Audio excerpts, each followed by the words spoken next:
fé, como que nós vivemos, e agora vamos mostrar as pessoas que viveram por meio da fé, pela fé, através da fé, guiados pela fé no Senhor. E ele começa o texto dizendo aqui, dando alguns exemplos, mas ele vai falar aqui no versículo 4 sobre Abel.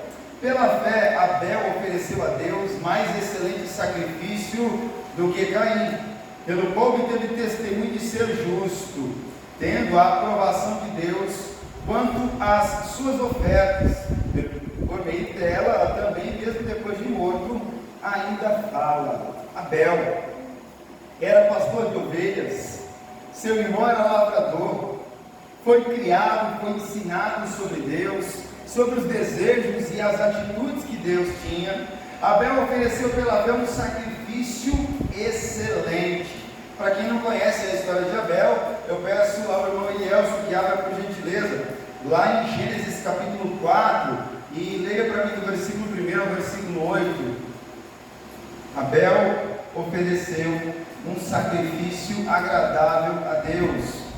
Então o exemplo, ou o primeiro exemplo aqui dessa noite, é o exemplo de Abel. Tá? Alguns vão dizer o seguinte: nossa, mas por que Deus aceitou o sacrifício de Abel e não de Caim? Por que Deus só aceitou o sacrifício do irmão dele e não aceitou o sacrifício dele, né? Mas a palavra do Senhor nos ensina sobre porquê, né? E qual foi o princípio da aceitação de Deus no sacrifício de um e não no do outro. Irmão Elielso, por gentileza. Coabitou o homem com Eva, sua mulher, esta concebeu e deu à luz a Caim. Então disse: adquiri o varão com o auxílio do Senhor. Depois deu à luz a Abel, seu irmão. Abel foi pastor de ovelhas e Caim lavrador. Aconteceu que o fim dos tempos trouxe Caim do fruto da terra uma oferta ao Senhor. Abel, por sua vez, trouxe das primícias do seu rebanho e da gordura deste. Agradou-se o Senhor de Abel e de sua oferta, ao passo que de Caim e de sua oferta não se agradou. Irou-se, pois, sobremaneiramente Caim e descaiu no semblante.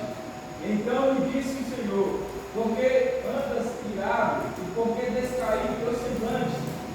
Se procederes bem, não é certo que serás aceito? Se todavia procederes mal, eis que o pecado jaz à sua porta. O seu desejo será contra ti, mas a ti cumpre o dominá-lo. Disse Caim a Abel, seu irmão: vamos ao campo. Estando eles no campo, sucedeu que ele se levantou, Caim contra Abel, seu irmão, e o matou. Lembramos aqui que o sacrifício de Abel foi um animal, né? E o sacrifício de Caim foi o quê? Os frutos, né? As colheitas, as primícias ali. Mas por que Deus aceitou o sacrifício de Abel e não de Caim? Lembramos e vamos conjecturar aqui uma história. Vamos supor que Deus esteja para vir à sua casa e você prepara a melhor sala, você prepara tudo bem arrumadinho, a mesa, você deixa tudo pronto e você oferece a Deus o melhor quando ele entra na sua casa. Assim foi a atitude de Abel quando ofereceu o sacrifício de um animal. Lembrando que já os pais de Abel e também de Caim tinham sido os primeiros a testemunhar do sacrifício. Deus tinha matado animais e tinha coberto o corpo de Adão e Eva, ou seja, já tinha ali um indício de que para a remissão de pecados teria que ser um sacrifício de obediência, né? E aí Abel prepara toda a casa, arruma tudo bonitinho e recebe Deus. Mas quando Deus vai na casa de Caim, o que Caim oferece para Deus? A casa está toda bagunçada, tem lixo no canto, o sofá está bagunçado, e aí Deus bate na porta: é você, Deus, entra aí, arruma um lugar para tu sentar aqui. Ele entrega o que ele tinha, não foi o melhor, é o que ele poderia dar. Se nós olharmos para essa conjectura, tem muito a ver com a nossa vida. O nosso viver é assim. Nós oferecemos a Deus muitas vezes aquilo que sobra, aquilo que resta. E não, nós devemos oferecer o melhor ao Senhor. E o exemplo de Abel é isso. Ele ofereceu a Deus aquilo que ele tinha de melhor, mas Deus já tinha orientado eles. Então não foi um erro da parte de Deus e não ter orientado. Deus orientou. Foi erro da parte de Caim não ter escutado e obedecido, porque o Senhor Deus, Ele não faz nada em oculto sem que seja revelado aos seus.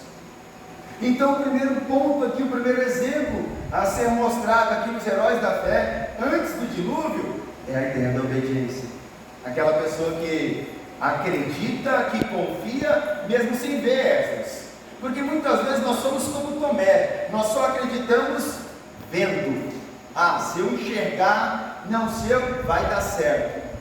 Mas infelizmente o mundo vive assim e muitos estão querendo viver dessa forma. Só acredita, se enxerga, se vê. Ele ofereceu o melhor sacrifício, pois foi pela obediência. Caim ofereceu o sacrifício braçal, pelo esforço próprio, e Abel morreu pela obediência a Deus. Verso 4, irmãs e nada, lê mais uma vez por gentileza. Pela fé, Abel ofereceu a Deus mais excelente sacrifício do que Caim, pelo qual obteve testemunho de ser justo, tendo a aprovação de Deus quanto às suas ofertas. Por meio dela, também, mesmo depois de morto, ainda fala. Em concordância, vivendo, ou seja, a palavra pela fé no grego significa pistin, ou seja, em concordância, vivendo, andando, caminhando. Então Abel, em concordância, em conformidade à palavra de Deus, ele ofereceu um sacrifício de excelência, ele ofereceu algo que agradou a Deus. Aí eu quero parar aqui a mensagem para dizer para vocês: o sacrifício que vocês têm demonstrado, designado a Deus, tem sido por excelência ou tem sido somente aquilo que resta e o que sobra? Pense um pouquinho nessa pergunta. O exemplo, ou o primeiro exemplo aqui é o de Abel. Ele ofereceu o melhor, ele ofereceu o que ele tinha, e pela obediência. Será que o nosso sacrifício a Deus está sendo como o sacrifício de Abel? E o verso conta aqui, por meio dela, mesmo depois de morto, ainda fala. Abel deixou um legado, Abel deixou algo a ser seguido. A obediência de Abel constrange o mundo inteiro, aqueles que estão acompanhando, aqueles que estão vivendo a palavra do Senhor. Será que hoje nós temos oferecido um sacrifício por excelência a Deus? Ou será que nós entregamos ao Senhor o que sobra? E eu não estou falando só quando você vem ao gasofilaço, não, ou quando você faz o seu Pix, ou quando você faz a sua transferência. Não, é a sua vida diante do altar do Senhor. Quando nós falamos de sacrifício, não é só o financeiro que está em jogo, é a sua vida, o seu corpo, a sua alma, o seu espírito, os seus bens. Tudo o que você deve fazer é oferecer a Deus o melhor. Nós temos oferecido o melhor a Deus? Ou não? Será que podemos melhorar um pouco mais? Isso é algo que cada um deve ter que acertar com Deus. Talvez eu possa olhar para a vida de algum irmão e ver estereoticamente tudo tranquilo. Uma vez por mês a pessoa vem, entrega aqui, está no culto todos os dias, mas há algo muito além disso, que só é entre você e Deus. Sabe por quê, irmãos? Deus não vê como o homem vê a aparência, um belo sorriso, uma bela roupa. Não, o Senhor contempla o coração. E antes da palavra chegar à boca, Ele já sabe o que nós vamos dizer.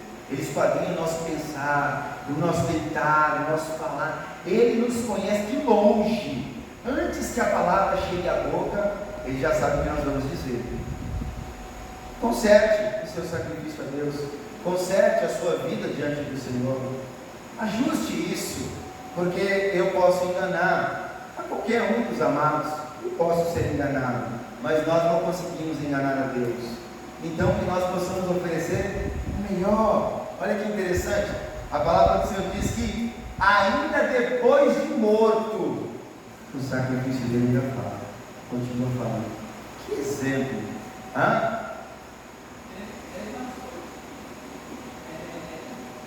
Com relação a Caim, ele também ele ofereceu as primícias do seu rebanho. E o que Deus não falou? Deus já tinha ordenado a ele qual era o sacrifício. Vamos voltar lá no texto? Gênesis capítulo 4.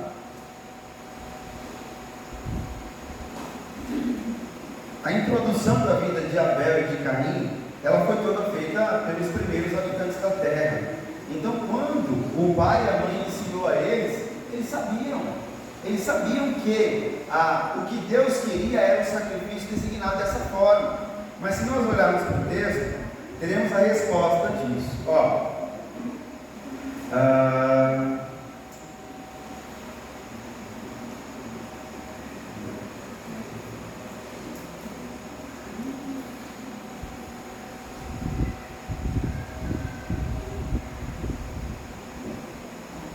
Aqui, verso 3. E aconteceu que no fim de uns tempos trouxe Caim do fruto da terra uma oferta.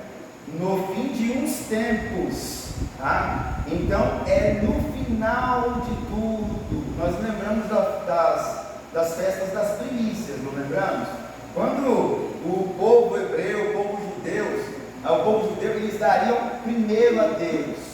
Eles consagravam primeiro ao Senhor. O verso 3 talvez esteja em uma outra versão bíblica de vocês. Diz aqui, e aconteceu que no fim de uns tempos trouxe Caim do fruto da terra uma oferta ao Senhor. Tá? Aqui nós já conseguimos perceber que ele trouxe. Não foi as primícias. Isso mesmo.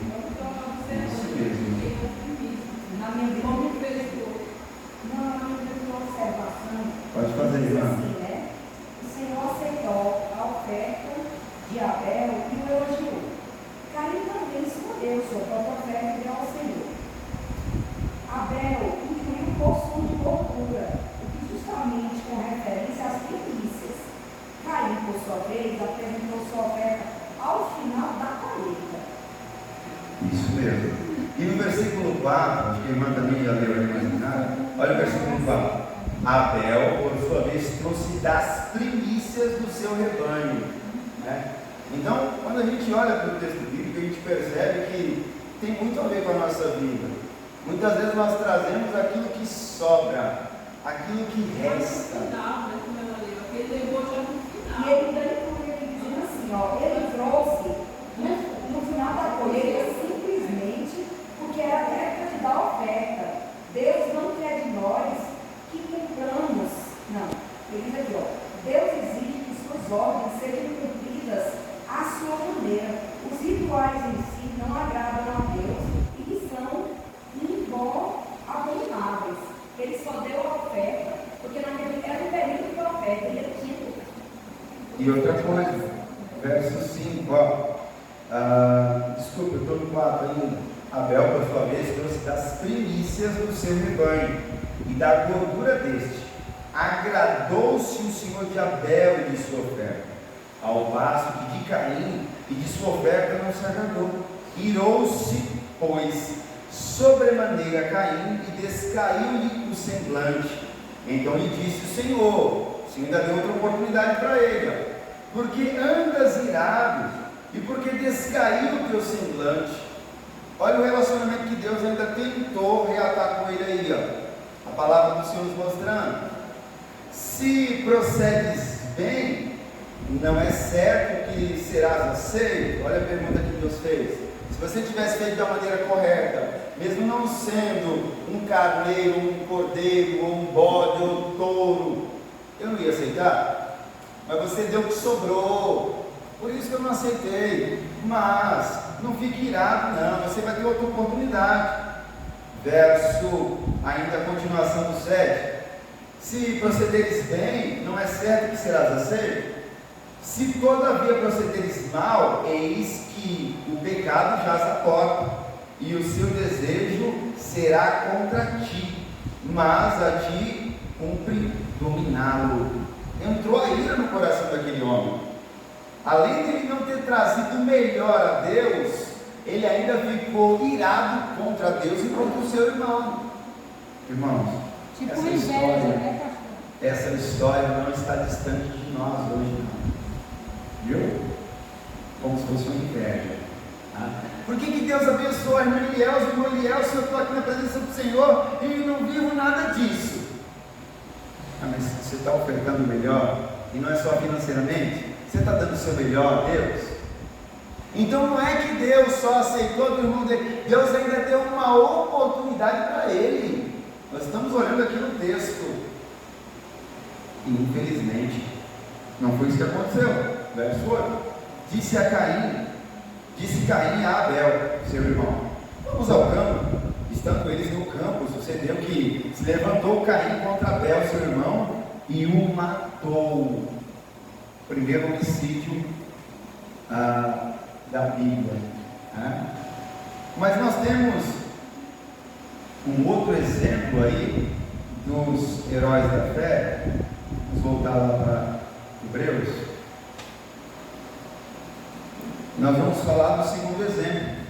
Aqueles que estão lá em Gênesis, pula só para o capítulo 5, nós vamos ler Gênesis também, Hebreus, viu? Nós vamos continuar em Hebreus, mas nós vamos ler também Gênesis. Gênesis, capítulo 5, do verso 19 ao verso 24. Acompanhe comigo em Hebreus. Coloque o dedo aí para poder separar Gênesis e Hebreus. A gente vai ter que trabalhar esses dois textos aí nessa noite. Pela fé, em concordância, andando, vivendo, caminhando, sem enxergar, mas confiando, viu? Enoque foi transladado para não ver a morte. Olha o que Deus deu àquele homem, privilégio. Não foi achado porque Deus o transladara, pois antes da sua transladação obteve testemunho de haver agradado a Deus. Vamos lá para Gênesis, capítulo 5. Gênesis, capítulo 5, verso 19.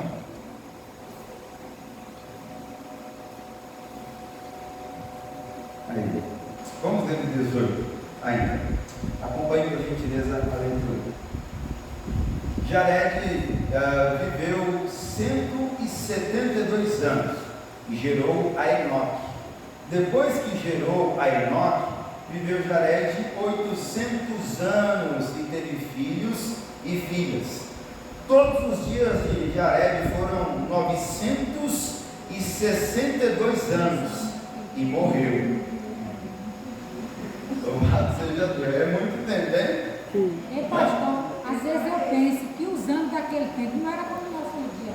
Há possibilidade que aconteça, que seja assim, porque até na crucificação de Cristo, se nós olharmos bem, não foi 3 dias como os nossos dias. Lá em Israel, do pôr do sol ao outro dia se contava 12 horas. Então, automaticamente, um dia não tinha 24 horas, mas apenas 12 horas. Mas possivelmente é isso, mas mesmo assim eles viveram muito tempo e muito mais do que nós. Pastor, muito tempo. Mas até Noé, depois de Noé, a Bíblia deixa bem claro que Deus resolveu. Isso diminuiu a vida do ser humano. Isso mesmo. Mas tem essa explicação, que era 12 horas por dia, tá? Não era 24. Então quem viveu 100 anos viveu 200, né? Sim, com certeza. Com certeza. E Mas, a pastor, gente se alegra porque a irmã, a gente se alegra porque a irmã Zélia falou assim, e o médico falou que até 100 anos vai continuar me acompanhando. Desculpa, irmã, pode falar. Eu quero dizer assim, mas mesmo assim, quem viveu 962 anos, pastor, viveu muito mais de 400 anos. Com certeza. Viveu muito Com mais. certeza. Com certeza. Isso mesmo. Quase 500 anos. Rapaz, era alegria grande de viver, hein? Louvado seja o nome do Senhor.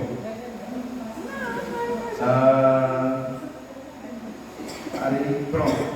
Encontrei aqui, verso 21. Enoque viveu 75 anos e gerou Matusalém. andou Enoque com Deus, e depois que gerou Matusalém, viveu 300 anos e teve filhos e filhas.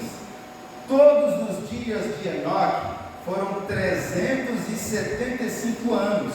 Verso 24, acompanhe por gentileza. Andou Enoque com Deus, e já não era, porque Deus o tomou para si. Essa palavra no hebraico, a tradução do Velho Testamento é no hebraico, a do Novo Testamento é no grego e também no latim. Mas a tradução do hebraico para essa palavra andou é muito profunda, não é só a questão de você andar. A tradução dessa palavra, ela vai trazer a ideia de que ele dormia com Deus, ele acordava com Deus, ele falava com Deus, bem perto, né, talvez distante ainda, mas talvez uma ideia daquela música do PG, que ele fala, quero acordar, quero ouvir, quero caminhar. Nós precisamos entender que esse contexto de que Enoque andou com Deus é muito profundo. Eu estou sentado aqui, eu estou com Deus. Eu estou ali, eu estou com Deus. Eu estou caminhando, eu estou com Deus. Eu estou comprando pão, eu estou com Deus. E isso não acontece hoje. Há muitas pessoas que estão com Deus na igreja, mas quando chega em casa, deixa Deus de lado e vai assistir pornografia. Deixa Deus de lado e vai falar, fazer e criar coisas que não glorificam a Deus. A palavra aqui no hebraico traduz um sentimento mais profundo. Enoque andou com Deus. Andar com Deus pela fé, viver com Deus, por amar, seguir, viver, por ter esse motivo, ele recebeu de Deus a transladação. Foi o primeiro homem que foi para o céu sem ver a morte. Olha que privilégio, irmãos. Mas aquele homem não era um super-homem, ele não era um super-cristão, ele não era uma pessoa maior e melhor do que nós, não. Mas a atitude dele era diferente, ele andou com Deus. Podemos ser como aqueles homens de antigamente? Podemos sim. É mais difícil? É, muito difícil. Mas nós podemos ser, porque nós temos que ser mais e mais parecidos com Cristo. Todos os dias nós temos que buscar isso. Mas Enoque andou com Deus. O Senhor tomou, o Senhor levou para si. Enoque, ele cria que Deus existia. Enoque agradou a Deus. Enoque levou o nome do Senhor na sua vida. As pessoas olhavam para Enoque e viam Deus. Aí eu pergunto para vocês nessa noite, quando vocês estão andando, as pessoas estão vendo o nome de Deus na sua vida?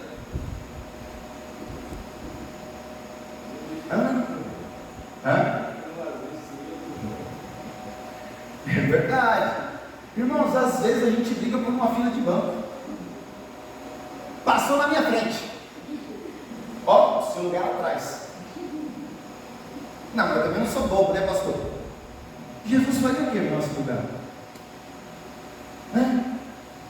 Eu fico tentando entender que a gente parece que interpreta a Bíblia de cabeça para baixo. Às vezes parece que a Bíblia está sendo lida de ponta cabeça, porque a palavra do Senhor é clara, ela é explícita para nós entendermos, e muitas vezes a gente complica. Enoque andou com Deus. Vocês estão andando com Deus? Será que quando vocês estão lá na clínica do irmão Júlio, vocês estão falando em Deus? Vocês estão sendo como o Senhor? Será que quando vocês vão ali no supermercado, quando vocês viajam para outra cidade dentro do carro, quem estão? De que maneira vocês estão? Como está sendo o seu comportamento? Vocês estão andando com Deus? Nós, desculpe, estamos andando com Deus? Ou não?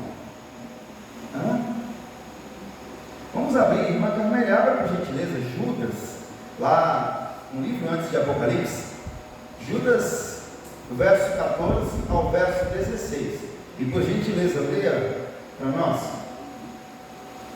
Judas, versículo 14 até o versículo 16. Mas esse homem subiu, Pergunta boa, eu sei que eu vou chegar. Esse homem subiu ele foi direto, porque quando uma pessoa morre, né? Diz que assim, por mais que tenha sido uma boa pessoa, naquele momento vai ter aquele lugar. Mas ele não está na presença plena de Deus. É isso, ele não está. Não. Mas ele Sabe por quê? está vivo. Porque o próprio sim, ele está lá. Mas ele não está na presença completa de Deus, porque o corpo dele ainda não foi transformado. Lá em Tessalonicenses capítulo 4 diz: os mortos ressuscitarão primeiro.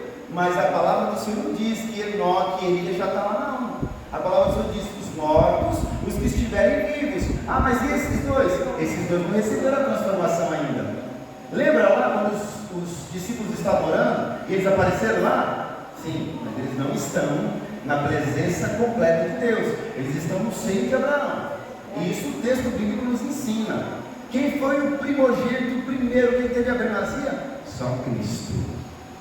Ele foi o primeiro. Naquele tempo, Enoque ainda, quando Enoque nasceu, o verbo não tinha sido encarnado ainda. Cristo já sempre existiu.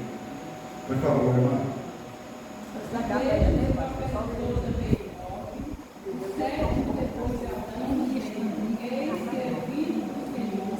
Com milhares de seus santos, para fazer juízo contra todos e condenar dentre eles todos os ímpios, por todas as suas obras de impiedade que impiamente cometeram, e por todas as duras palavras que ímpios pecadores disseram contra ele. Estes são murmuradores, queixosos da sua sorte, andando segundo as suas concupiscências, e cuja boca diz coisas muito arrogantes, admirando as pessoas por causa do interesse. Deve ser. Isso. Em suma, resumo: Enoque condenava o pecado do povo e glorificava a Deus. Nós fazemos isso. Esse homem, além de agradar, de andar com Deus, ele condenava o pecado do povo. Ele está errado. Às vezes nós não queremos mexer nesse vespeiro, nós não queremos mexer. Não, isso aqui não é para mim, não. Enoque andava com Deus, condenava o pecado e glorificava a Deus. Desculpe, irmã, não ia falar? Ali na expressão do versículo do arameu, leva a gente a pensar por isso, diz que Deus o tomou para si. Né? A expressão do versículo, e Deus o tomou para si. Eu acho que daí vem a pergunta, né? Ele foi direto, ele... Colossenses vai falar, é uma pergunta excelente, uma tira isso, aí, glória a Deus. Nós estudamos aqui Colossenses, né? Ano passado, começo do ano passado, a gente estudou Colossenses. E Colossenses vai falar que Cristo é quem tem a primazia. Tá? Cristo Jesus, ele é o primeiro, o primogênito dentre os mortos. Mas, como assim, pastor? Se Enoque não viu a morte, se ele foi trasladado, se Elias também, e depois tiraram o corpo. Mas a própria palavra também é clara a nos ensinar que aqueles que estiverem mortos, e depois nós, os que estivermos vivos. Então Enoque ainda vive, em corpo presente, mas o seu corpo ainda não foi transformado. Mas não tomou para si? Sim, mas o próprio livro de Colossenses diz que Cristo é o primogênito, ele tem a primazia e ele está à direita de Deus. Então os textos, Mateus, Marcos e Lucas, as epístolas e o próprio Apocalipse não contaram sobre Enoque. Onde é que está? Mas a própria palavra que nós temos aqui. Isso, mas a própria palavra que a irmã Camélia leu aqui em Judas, verso 14, verso 16, vai nos mostrar o quê? Por que ele agradou a Deus? Ele condenava o pecado do povo, ele vivia para a glória de Deus. E voltando aqui em Hebreus, lendo mais uma vez o versículo, a palavra do Senhor diz assim, vamos ler mais uma vez? Pela fé, Enoque foi transladado para não ver a morte, e não foi achado porque Deus o transladara, pois antes da sua transladação, teve testemunho de haver agradado a Deus. Ele alcançou isso pelo quê? Pela maneira que ele vivia, pela maneira que ele glorificava a Deus, a maneira que ele andava. A palavra de Deus diz que ele andou com Deus. E aí nós vamos entrar dentro do versículo 6. Irmão Francisco Júnior, lê para a gente, por favor, verso 6. De fato, sem fé é impossível agradar a Deus, porque é necessário que aquele que se aproxima de Deus creia que Ele existe e que recompensa os que o buscam. Irmãos, não é fácil viver pela fé. Há muitas pessoas que falam de fé, pregam sobre fé, mas não é fácil você viver pela fé. É você confiar, é você acreditar naquilo que você não está vendo. O versículo 1 de Hebreus, ele fala sobre isso, né? Sem fé, sem confiança, não conseguimos agradar a Deus. Sem fé, infelizmente, não conseguimos glorificar o seu nome. É necessário que aquele que se aproxima de Deus creia que Ele existe, e mesmo que você não veja, Deus irá recompensar. Ele irá nos galardoar, pois confiamos, descansamos nele. Ele irá nos guardar uma grande recompensa, galardão, presente maior. É diferente de salvação. Galardoar, dar algo para esse homem, para esta mulher, para esse ser humano, para essa pessoa. Então, vamos ler mais uma vez o versículo de número 6, todos juntos ali. Ora, Sem fé é impossível agradar, porque é necessário que aquele que se aproxima de Deus creia que Ele existe, que é galardoador dos que o buscam. irmãos, bem-aventurado aquele que não viu e bem-aventurado aquele que não viu e isso mesmo. Nós nunca. Quem aqui já viu Deus? Levanta a mão. Pode ser sincero. Só pela fé. Pela fé, a gente consegue apalpar as coisas que Deus faz, nós conseguimos ver materializado o amor dele nas nossas vidas, nós conseguimos enxergar pela fé tudo o que Deus é, o que Ele faz e como Deus tem feito em nossas vidas, muitas coisas. Hoje, no momento de gratidão a Deus, nós percebemos aqui muitas pessoas com motivos, diversos de gratidão ao Senhor. E isso é o que? É você ver Deus nos íntimos detalhes. Mas aquele que se aproxima de Deus tem que crer que Ele existe, porque só se aproximar para cumprir um ritual, um papel, não dá. E é engraçado, irmãos, nós podemos correr um sério risco. Muitos podem continuar, muitos podem estar na igreja a vida toda, ter um bom testemunho, ter um bom caráter, viver, mas muitos podem ser até céticos e não sabem. Sabia disso? É por isso que muitas vezes o cristão passa por dificuldades, bate na nossa porta problemas, e muitas vezes a gente não sabe o que está enfrentando aquilo. Para testar, para exercitar nossa fé, para crermos que de fato Deus existe em nossas vidas. É por isso que o cristão passa por problemas, porque isso é um exercício da fé, um exercício da confiança. E quando tudo está bem, às vezes a gente nem lembra de orar. Às vezes a gente até esquece de orar, como de costume no almoço, no jantar, até para dormir. Começa falando com Deus, depois está mandando Deus abençoar o demônio. Quantas pessoas com sono, já vi vários testemunhos. Uma vez a pessoa olhou e falou assim: meu Deus, se ele se arrepender de verdade, perdoa ele também. Se a Bíblia fala que ele já está condenado, então sem fé, sem confiança, é impossível agradar a Deus. E quem se aproxima do Senhor precisa crer que Ele existe. E aí o verso diz, aquele que se aproxima de Deus creia que Ele existe, e que é galardoador, ou seja, e que Ele abençoa, Ele cobre, Ele cuida, Ele dá uma recompensa para aqueles que o buscam. buscam. Vocês estão buscando o Senhor? Vocês estão buscando ser como o Senhor? Vocês estão buscando somente as mãos do Senhor para receber as bênçãos? Ou vocês estão buscando ser como o Senhor, falar como o Senhor, viver como o Senhor, na pessoa do seu Filho, o nosso Senhor e Salvador Jesus Cristo?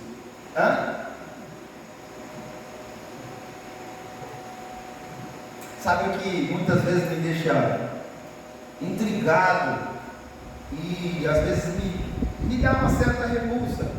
Porque quando é momento de aprender a palavra, quando é momento de entender a palavra, rapaz, parece que é tão difícil, parece que naquele dia formiga o banco, parece que naquele dia a bexiga está solta, parece que naquele dia a pessoa comeu 1 quilo de bacalhau e ela está morrendo de sede, né? Ou então comeu 1 quilo de carne de sol, e meu Deus do céu. Mas quando é para receber a bênção de alguém, rapaz, o senhor fica sentadinha, parece um cachorro quando está olhando para aquela televisãozinha, né, o frango rodando, fica ali só esperando. Nós somos assim, e precisamos mudar. Sabe por quê? Porque o ensino, Deus, Ele corrige, Ele cuida, mas o ensino é essencial para a vida do cristão. O texto que nós estamos falando aqui, nós estamos falando do segundo exemplo, os heróis da fé antes do dilúvio, viu? Daqui a pouco nós vamos falar também de Noé. Ele fala para nós o seguinte: aquele homem que andou com Deus, que condenou o pecado dos outros e que viveu para a glória de Deus. Mas ele vai continuar falando aqui, e nós temos aí mais uns 7 minutinhos, 10 minutos, vamos ver se a gente consegue terminar até as 9h05, 9h10. Verso de número 7. Irmã Zinara, leia por gentileza, versículo 7. Pela fé, Noé, divinamente instruído acerca de acontecimentos que ainda não se viram, e sendo temente a Deus, aparelhou uma arca para a salvação de sua casa, pela qual condenou o mundo e se tornou herdeiro da justiça que vem da fé. Amém. Igreja do Senhor, vamos abrir aí. Falei para vocês que a gente vai falar entre Gênesis e Hebreus, tá? Gênesis capítulo 6. Gênesis capítulo 6. Obrigado, irmã Leonardo. Versos 8 e 9. Acompanhe por gentileza a leitura. Porém, Noé achou graça diante do Senhor. Eis a história de Noé. Noé era homem justo, íntegro entre os seus contemporâneos. Noé andava com Deus. E por que nós estamos falando de homens que andavam com Deus?